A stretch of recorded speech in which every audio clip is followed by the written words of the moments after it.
La Ravitam, effectivement, c'est un carnet de santé qui est un carnet de santé intelligent, qui va collecter un maximum de données sur la personne. Alors de données sur toutes ces données de santé, mais également sur le mode de vie. Il va y avoir des algorithmes qui vont faire une synthèse et qui vont donner une vision très claire et très rapide, en un coup d'œil au médecin, des choses qui sont importantes pour le patient à un moment donné.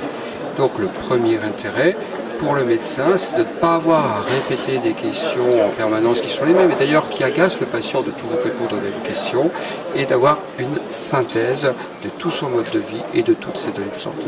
Ce qui fait que le médecin va pouvoir se centrer dans sa relation avec la personne sur ce qui est important pour elle à l'instant donné. Alors ça va permettre aussi une communication des données à l'ensemble des professionnels de santé. Ces données de santé, elles appartiennent à la personne. Et cette personne par Ravitam va pouvoir donner accès à tous les professionnels de santé qu'il va rencontrer. Le kiné, l'infirmière et même les personnes du secteur du médico-social. L'assistante sociale dans un EHPAD.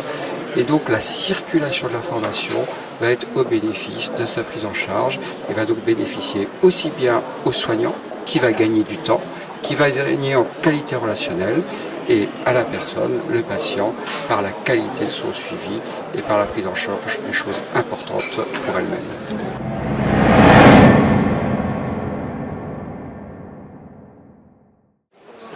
Alors comme je le disais, la donnée de santé, elle appartient à la personne.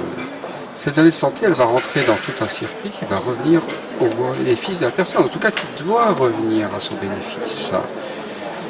À mon sens et à notre sens dans Ravitam, ce n'est pas à la personne à payer pour son système, pour la gestion de ces données.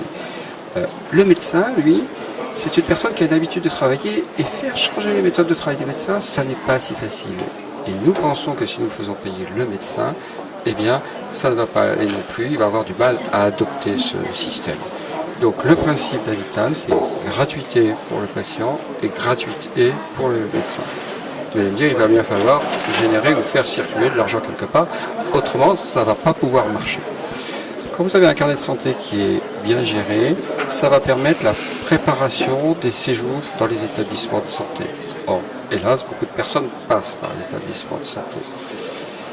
Le carnet de santé Ravitam, par la préparation, va permettre d'avoir des consultations d'anesthésie beaucoup plus efficientes, par exemple. Le carnet de santé Ravitam va permettre de savoir si la personne est dénutrie ou pas. L'ensemble de ces données va permettre d'améliorer la cotation des séjours dans les établissements de santé et donc de générer un bénéfice pour l'établissement de santé. Eh bien, on va faire un arrangement avec les établissements de santé pour que sur ce bénéfice réalisé, il y en ait une partie qui revienne à Ravitam. Un carnet de santé qui a toutes les données va être aussi un carnet de santé qui va pouvoir permettre également de faire de la télésurveillance.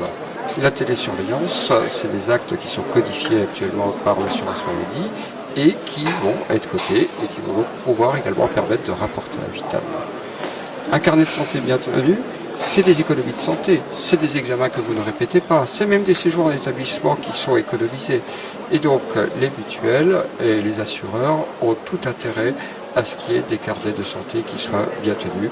Et nous pensons également là qu'il peut y avoir des marchés qui peuvent être conclus avec eux. Donc le carnet de santé Ravitam, c'est de la data, je dirais, qui est générée à partir du patient, qui doit être au bénéfice du patient qui veut y revenir, et qui doit générer, je dirais, des finances à toutes les étapes intermédiaires, ni pour le patient, ni pour le médecin.